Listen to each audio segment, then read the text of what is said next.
محترم سامعین کرام، ابن ماجہ میں حضرت ابن عمر رضی اللہ تعالی عنہ سے روایت ہے کہ حضرت صلی اللہ علیہ وآلہ وسلم نے ارشاد فرمایا، اللہ تعالیٰ جب کسی بندے کی ہلاکت کا فیصلہ فرماتے ہیں تو سب سے پہلے اس سے شرم و حیا چھین لیتے ہیں، اور جب اس سے حیا جاتی رہی تو تم اس کی بے حیائیوں کی وجہ سے اسے شدید مبغوض اور قابل نفرت پاؤ گے، اور جب اس کی یہ حالت ہو جائے تو اس سے امانت بھی چھین لی جاتی ہے، اور جب اس سے امانت چھن جائے تو تم اس کی بد دیانتی کی وجہ سے اسے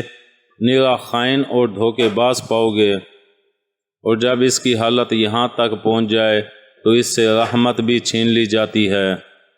اور جب رحمت چھن جائے تو تم اسے بے رحمی کی وجہ سے مردود و ملعون پاؤ گے، اور جب وہ اس مقام پر پہنچ جائے تو اس سے اسلام کا پٹا نکال لیا جاتا ہے اور اسے اسلام سے آر آنے لگتی ہے۔